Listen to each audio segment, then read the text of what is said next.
Ma belle-fille a dit « J'ai la nausée de cette vieille peau de vache ». Alors j'ai coupé les vivres à mon fils chômeur sans prévenir. Dites-moi ce que vous en pensez. Votre avis est très important et abonnez-vous à ma chaîne pour soutenir mon travail. Votre aide est précieuse. Jamais je n'aurais imaginé qu'une phrase chuchotée puisse blesser autant. C'était un après-midi banal de mardi à Aix-en-Provence. J'étendais le linge sur le séchoir dans le jardin derrière la maison. Le soleil ardent du sud de la France me chauffait le dos, mais j'ai toujours aimé sentir cette chaleur douce pendant que je pliais chaque vêtement avec soin.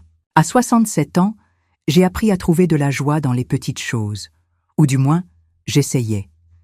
C'est alors que j'ai entendu. Les voix venaient de la cuisine, à travers la fenêtre entr'ouverte. Ma belle-fille, Delphine, avec son air toujours pincé, chuchotait en gloussant à mon fils, Renaud. « J'ai la nausée de cette vieille peau de vache, j'ai hâte qu'on arrive à s'en débarrasser. » Mes mains ont tremblé. Le drap que je tenais a glissé et est tombé sur la pelouse. Je suis restée paralysée, sentant mon cœur se serrer comme s'il était comprimé. 5 ans. Cela faisait déjà 5 ans qu'ils avaient emménagé chez moi, avec la promesse que ce ne serait que pour quelques mois, le temps que Renaud retrouve un emploi. Je me suis appuyée contre le mur pour ne pas tomber. Mes genoux ont flanché, et j'ai senti ce goût amer remonter dans ma gorge. Comment mon propre fils pouvait-il permettre qu'on parle ainsi de moi? Le même garçon que j'ai élevé seul, après le départ d'Antoine, mon mari, il y a près de 10 ans. Respire profondément, Élise, me suis-je dit en pensée. 30 ans comme institutrice m'ont appris à garder mon calme même quand le monde s'écroule. Mais là, à ce moment-là, c'était différent. C'était ma propre maison, construite avec tant de sacrifices, transformée en un endroit où je me sentais une intruse. Delphine continuait à parler, sa voix mielleuse dégoulinant de venin. En plus, elle se mêle de l'éducation de Ben, comme si mon fils avait besoin de ses conseils de vieille. Ben, mon petit-fils de 8 ans. La seule lumière qui brillait, encore dans cette maison.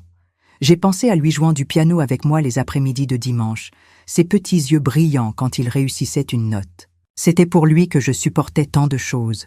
Je suis rentrée silencieusement dans la maison, comme j'avais appris à le faire ces dernières années. J'ai vu Delphine assise à la table de la cuisine, ses ongles toujours impeccables tambourinant sur le bois que j'avais ciré plus tôt. Elle portait un chemisier de marque qui coûtait certainement plus que ma retraite du mois. Renaud était debout, appuyé contre l'évier, se contentant d'acquiescer. « Bonjour », ai-je murmuré, plus par habitude que par envie. Ils se sont redressés tous les deux immédiatement. Delphine a affiché ce sourire faux que je connaissais si bien. « Élise ! Oh, je ne vous avais pas vue. J'étais justement en train de dire à Renaud comme vous gardez cette maison toujours si bien rangée. » J'ai fait semblant d'y croire, comme je le faisais toujours. J'ai pris un verre d'eau et je suis retournée dans le jardin, sentant leur regard sur mon dos. À travers la fenêtre, j'ai encore entendu Delphine commenter. « Tu as vu ? Elle ne dit même pas bonjour correctement. Chaque jour, plus aigrie. » Ce soir-là, allongée sur mon lit, la seule chose qui était encore vraiment à moi dans cette maison, je me suis souvenue de comment tout avait changé. Quand Renaud a perdu son emploi chez le concessionnaire automobile, il m'a semblé naturel d'accueillir mon fils unique et sa femme. « C'est juste le temps que je me relève, maman », avait-il dit. 3, 4 mois maximum. Mais les mois sont transformés en années. Ma retraite, qui me permettait autrefois une vie simple mais digne, servait maintenant à peine à couvrir les extravagances de Delphine. Elle, avec ses ventes de parfums importés qui ne semblaient jamais rapporter de vrais bénéfices, trouvait toujours un nouveau besoin à satisfaire. Au début, c'était de petites choses. Une nouvelle nappe parce que la mienne était ringarde, des rideaux différents parce que les anciens étaient déprimants. Puis vinrent les changements majeurs. Mes photos de famille ont fini au fond de tiroir. Mes meubles, témoins de toute une vie, ont été remplacés par des pièces modernes qu'elle achetait en interminables mensualités. Je suis devenue une ombre dans ma propre maison. Quand j'essayais de donner mon avis sur quelque chose, j'entendais toujours la même réponse. « Ah, Élise, les choses ont beaucoup changé, vous ne comprenez plus comment ça marche aujourd'hui. » Une larme a coulé sur mon visage ridé pendant que je regardais le plafond. Sur la table de chevet, la photo de mon Antoine semblait m'observer avec ses yeux doux. « Qu'est-ce que tu ferais à ma place, mon vieux ?» ai-je chuchoté au portrait. Il a toujours été si décidé, si ferme. Moi, après avoir été institutrice si longtemps à m'occuper des autres, j'avais oublié de prendre soin de moi-même. Un bruit de rire venant du salon m'a fait serrer l'oreiller. C'était Delphine et ses amis réunis pour un de ces dîners sophistiqués qu'elle adorait organiser. Avec mon argent, bien sûr. L'odeur de vin cher montait par l'escalier, avec des commentaires sur le fait que la maison avait besoin d'une rénovation urgente et qu'il était difficile de vivre avec des gens d'une autre génération. J'ai fermé les yeux en serrant les paupières, essayant de retenir mes larmes. Demain serait un autre jour. Janine, mon amie d'enfance, avait promis de venir me voir. Elle disait toujours que je devais prendre une décision, que j'étais trop bonne. Mais comment expliquer que la peur de perdre le peu de famille qui me restait était plus forte que tout orgueil? Le sommeil a tardé à venir cette nuit-là. Je suis restée éveillée, écoutant les voix en bas, chaque rire sonnant comme un petit coup de poignard. À un moment donné, j'ai entendu Delphine commenter une fête qu'elle organisait pour l'anniversaire de Ben dimanche. « Ce sera très chic, disait-elle. Il faut juste que je convainque la vieille de débloquer plus d'argent. » Vieille. C'est ainsi que j'étais devenue. Plus Élise, plus mère, plus institutrice, juste la vieille. Celle qui payait les factures, qui nettoyait la maison, qui se taisait pour ne pas causer de problème. Mais jusqu'à quand? Jusqu'à quand supporterais-je d'être traitée ainsi dans la maison que j'ai construite avec tant d'amour? Dimanche est arrivé avec un soleil timide, de ceux qui parviennent à peine à percer les nuages. Je me suis levée tôt, comme toujours, pour préparer le petit déjeuner spécial que Ben adorait le jour de son anniversaire. 8 ans. Mon petit-fils avait 8 ans, et je voulais que tout soit parfait. Je suis descendue à la cuisine encore, en chemise de nuit, mes chaussons faisant ce petit bruit traînant sur le sol que j'avais moi-même choisi il y a tant d'années. Mais avant que je puisse commencer à faire le gâteau au maïs et à la confiture de goyave qui était une tradition dans la famille, je suis tombée sur Delphine déjà tout apprêtée, arrangeant des arrangements floraux hors de prix sur la table. « Élise, a-t-elle dit avec ce ton faussement doux, vous n'avez pas besoin de vous soucier de quoi que ce soit aujourd'hui. J'ai déjà engagé un traiteur. D'ailleurs, elle a hésité, arrangeant un arrangement inutilement. Il serait préférable que vous restiez dans votre chambre jusqu'à ce que la fête commence. Vous savez, nous allons recevoir des gens importants. » J'ai senti mes jambes flancher. Mais, le gâteau de Ben. « Ah, s'il vous plaît, ce gâteau ringard ?» J'ai commandé un naked cake de Red Velvet à une pâtissière super célèbre. Sur Instagram. C'est ce qui est à la mode maintenant. J'ai avalé ma salive, sentant le goût amer de l'humiliation. Je suis montée lentement l'escalier, chaque marche pesant une tonne. De ma chambre, j'ai passé toute la matinée à écouter les allées et venues de personnes, le bruit de meubles déplacés, de la musique forte, des rires. Ma maison, que j'ai construite en donnant des cours particuliers et en économisant chaque centime, était transformée sans que je puisse donner mon avis. Quand je me suis finalement habillée et suis descendue pour la fête, portant ma plus belle robe bleu marine que je gardais pour les occasions spéciales, j'ai réalisé que j'étais complètement déplacée. Le salon était méconnaissable, décoré de ballons dorés et noirs, de tables en verre que je n'avais jamais vues, de serveurs en uniforme servant des boissons dans des verres en cristal. « Mamie !» Ben a couru vers moi, ses petits yeux brillants. Mais avant qu'il puisse me prendre dans ses bras, Delphine l'a tiré par le bras. « Mon chéri, fais attention à tes vêtements, c'est de l'import. » Puis, se tournant vers moi avec un sourire forcé, « Élise, nous avons préparé un petit coin spécial pour vous sur la véranda. Vous savez, le salon est très plein. » J'ai été conduite à une chaise solitaire dans le coin de la véranda, loin de tous les invités. De là où j'étais, je pouvais voir à travers la fenêtre la table principale, où mon fils souriait et discutait avec enthousiasme avec des personnes que je n'avais jamais vues. Delphine, toute fière, servant ce gâteau décoré qui n'avait rien à voir avec notre famille. Une jeune serveuse, ayant pitié de moi, a apporté un morceau de gâteau sans couvert. « Vous voulez que je vous cherche une fourchette ?» a-t-elle demandé doucement. J'ai secoué la tête, les larmes menaçant de couler. Ce n'est pas la peine, ma chérie. Je n'ai pas faim. C'est alors que j'ai entendu Delphine commenter avec une amie. Eh oui, il faut être patiente. Les belles-mères sont comme ça, hein? Mais on est en train de régler ça. Elles ont ri, regardant dans ma direction. Cette même semaine, j'ai découvert ce qu'elle voulait dire par « régler ça ». J'étais en train de regarder mes comptes quand j'ai remarqué plusieurs dépenses étranges sur ma carte de crédit. Des vêtements de marque, des bijoux, même un sac italien. Tout acheté par Delphine, utilisant ma carte sans mon autorisation. Quand j'ai confronté Renaud, mon fils a simplement haussé les épaules. « Maman, ce ne sont que quelques petites choses. Qu'est-ce que vous avez besoin de temps? D'argent? Vous êtes vieille de toute façon? » Vieille. Ce mot encore, comme une gifle. Je suis restée immobile, regardant cet homme que je ne reconnaissais plus comme mon fils. Où était le garçon qui avait l'habitude de m'apporter des fleurs cueillies? Dans le jardin? Qui s'asseyait sur mes genoux pour écouter des histoires?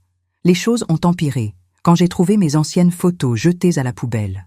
Des photos du mariage avec Antoine, de la remise de diplôme de Renaud, de voyages en famille.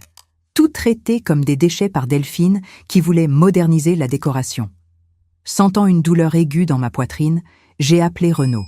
« Mon fils, je ne me sens pas bien. » Il n'a même pas levé les yeux de son téléphone portable. « Arrête de faire ton cinéma, maman. Toujours à faire des scènes pour attirer l'attention. » Ce soir-là, seule dans ma chambre, j'ai pris une des photos que j'ai réussi à sauver de la poubelle. C'était d'une promenade aux gorges du Verdon. Renaud encore petit sur mes genoux. Antoine nous embrassant tous les deux. Nous étions heureux. Nous étions une vraie famille. C'est alors que j'ai réalisé que je devais faire quelque chose. Je ne pouvais pas continuer à vivre comme une prisonnière dans ma propre maison, à être humiliée et méprisée tous les jours. Mais quoi? Où aller?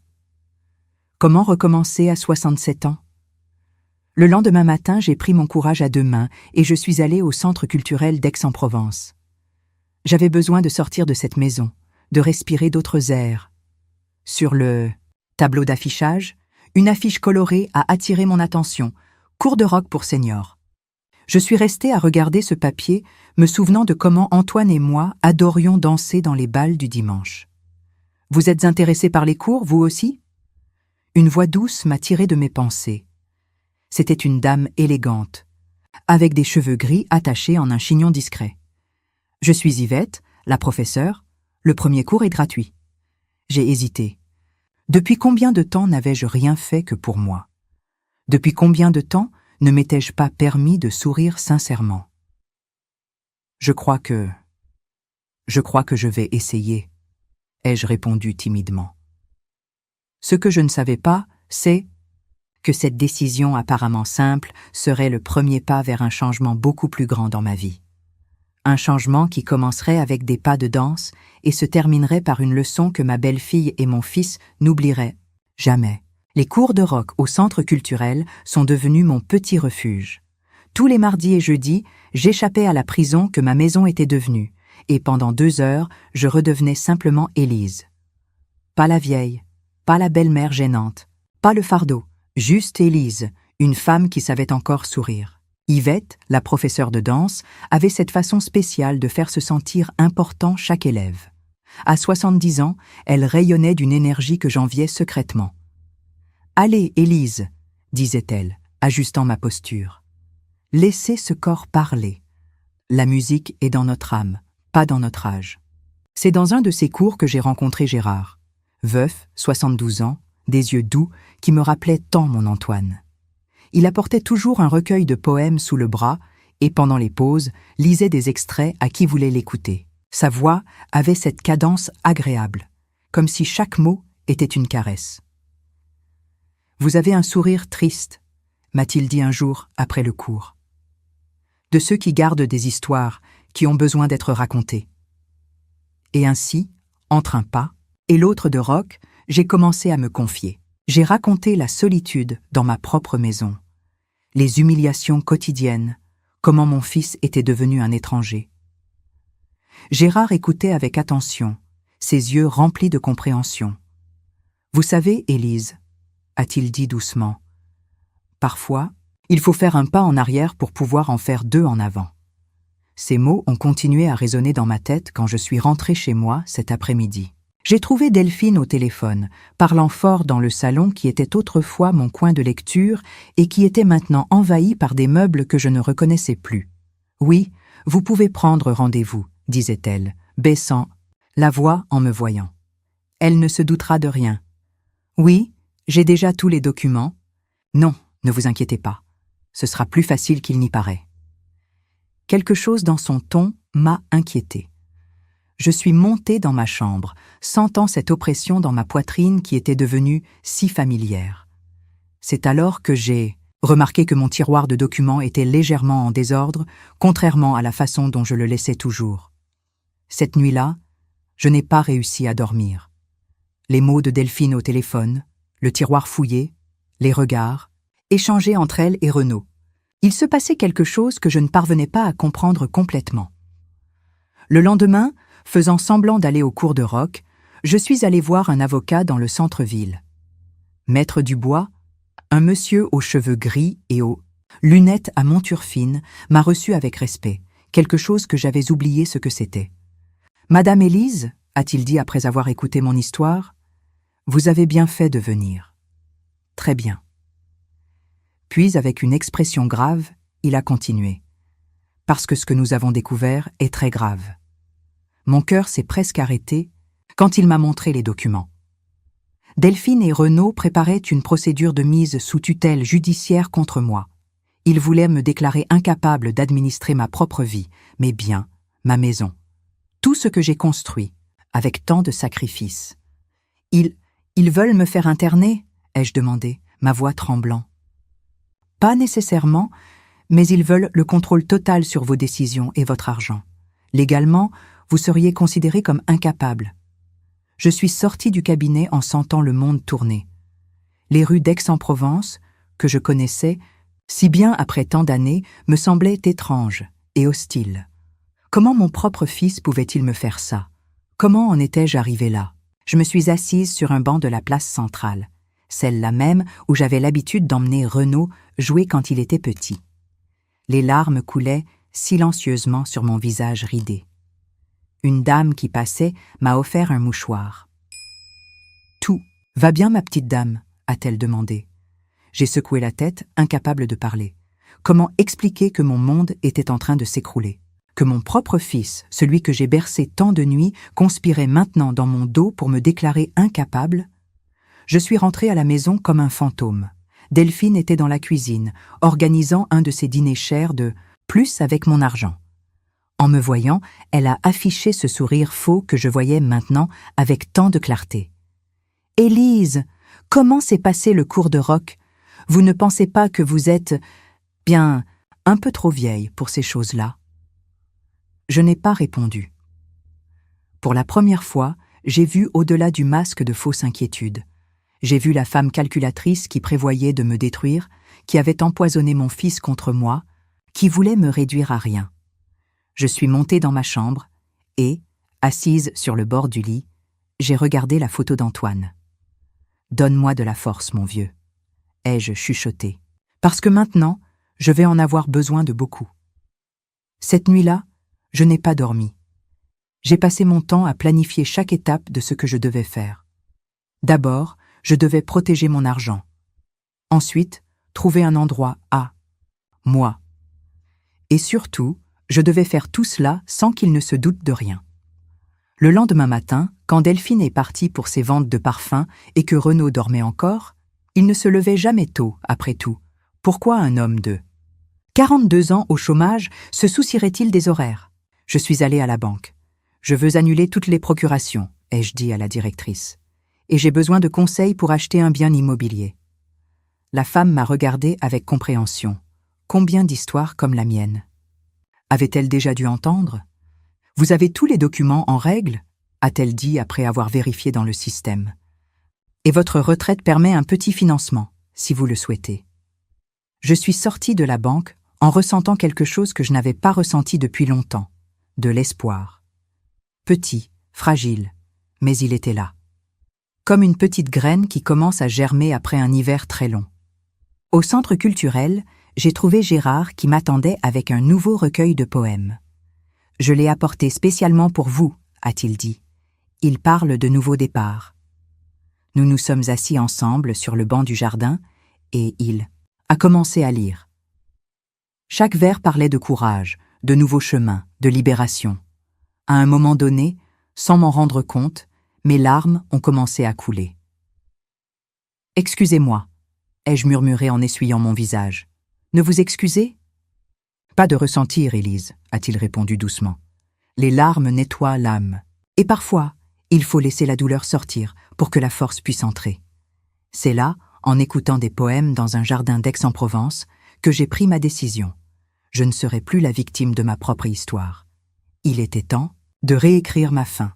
Les changements ont commencé subtilement, comme des gouttes de pluie avant un orage. La première chose que j'ai faite a été de changer tous les mots de passe de mes cartes et d'annuler les cartes supplémentaires que je payais. La même semaine, Delphine a essayé de faire des achats dans une boutique de vêtements chers du centre-ville. Élise, elle est rentrée chez elle en soufflant, jetant son sac de marque sur le canapé. C'est quoi cette histoire de cartes qui ne passe pas? Vous vous rendez compte de la figure ridicule que j'ai faite? J'ai continué à tricoter calmement, quelque chose que j'avais recommencé à faire après les conversations avec Gérard. « Problème à la banque », ai-je répondu sans lever les yeux. Ces choses arrivent.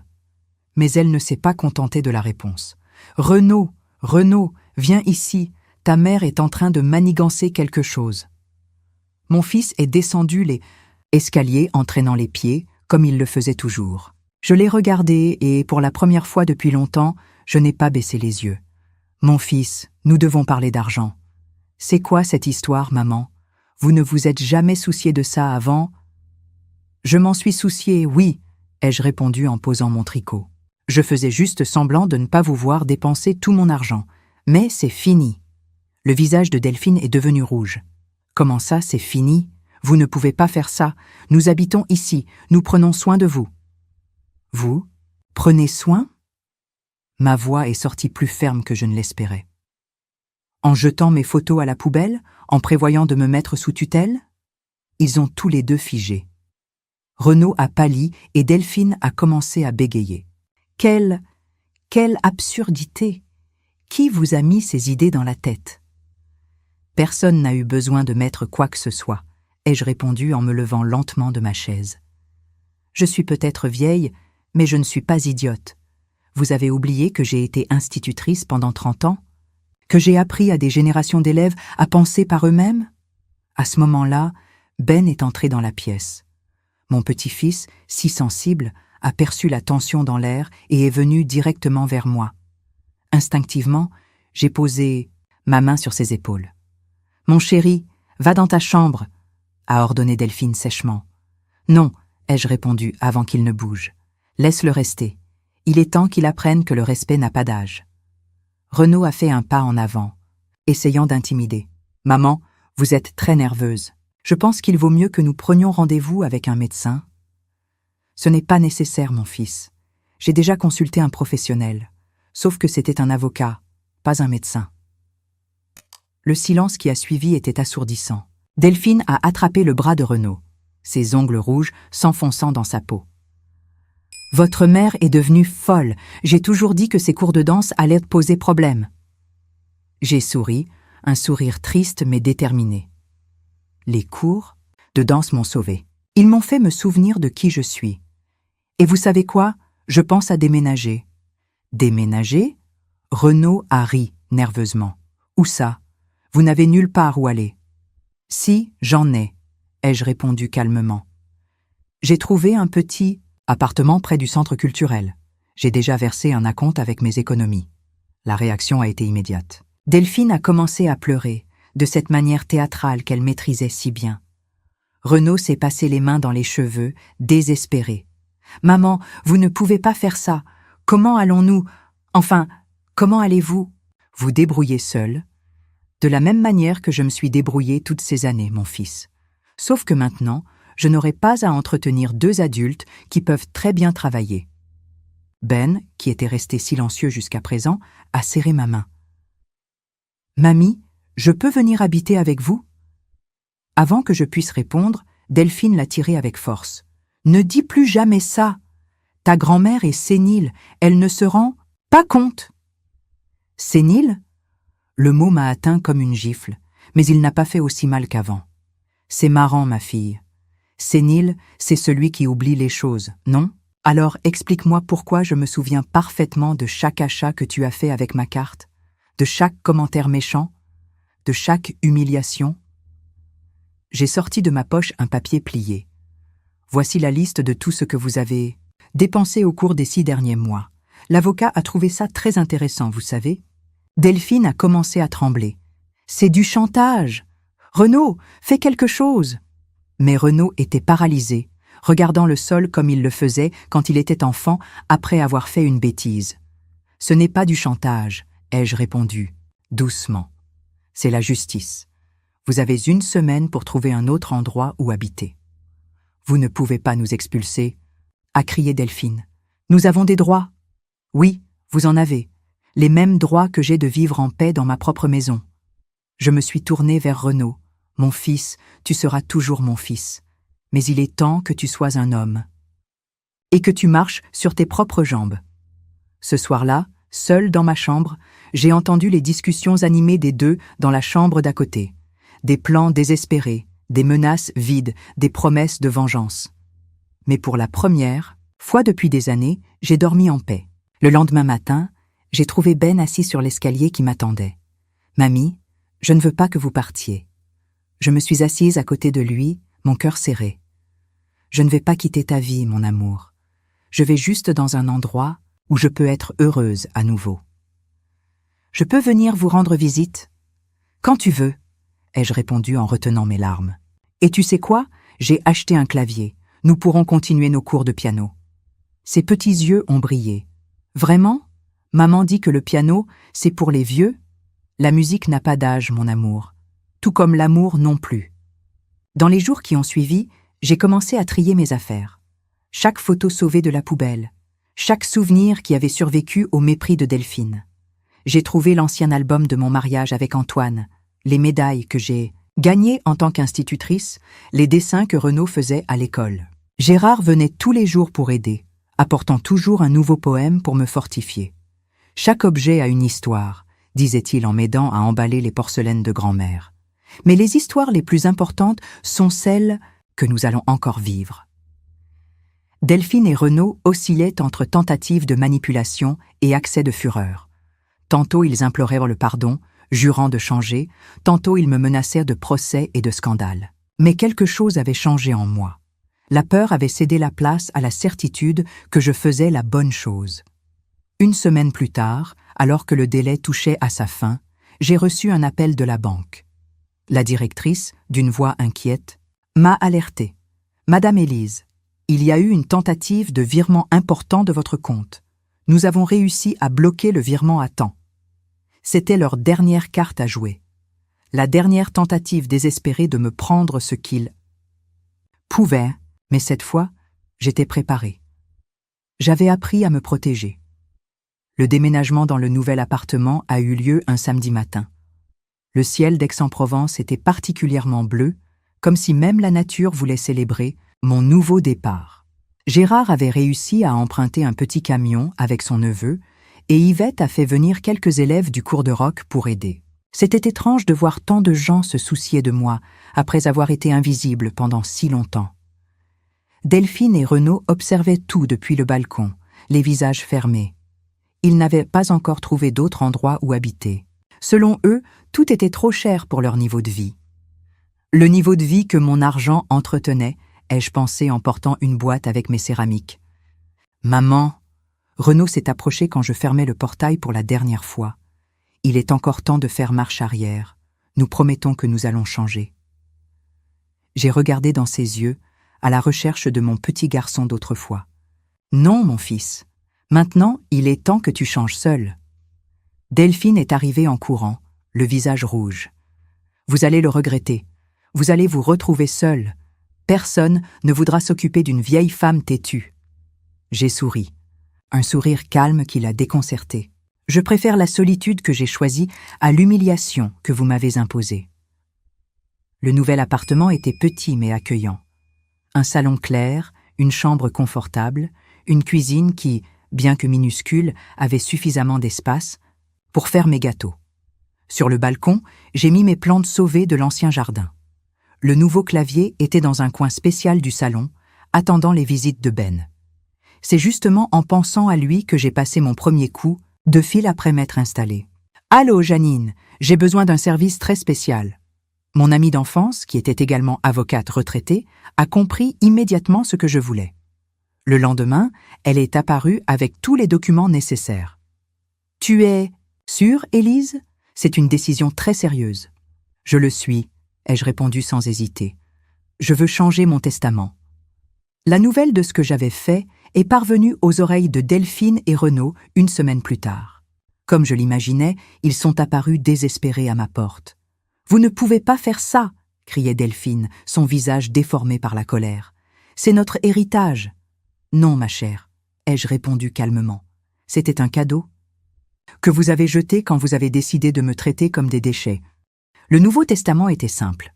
L'ancienne maison et la moitié de mes économies iraient sur un compte d'épargne au nom de Ben, qui ne pourrait être consulté que lorsqu'il aurait 21 ans. L'autre moitié serait divisée entre le centre culturel et un projet d'alphabétisation des adultes que j'aidais à créer. « Et nous ?» a demandé Renaud, la voix tremblant. « Vous allez laisser votre fils unique sans rien ?»« Non, mon fils. Je vous laisse la leçon la plus précieuse qu'une mère puisse donner, celle que le respect et l'amour doivent être cultivés, pas achetés. » C'est alors que le grand rebondissement s'est produit. Ben, qui était venu se cacher derrière ses parents, a couru dans mes bras en pleurant. « Mamie, je n'en peux plus, je dois vous raconter quelque chose. » Delphine a essayé de l'en empêcher, mais il était trop tard. Entre deux sanglots, mon petit-fils a révélé qu'il avait trouvé un document caché dans la chambre de ses parents. C'était un contrat avec une maison de repos, déjà signé, avec une date fixée pour mon internement forcé. Il ne prévoyait pas seulement de me mettre sous tutelle, il voulait m'enfermer dans un asile contre ma volonté.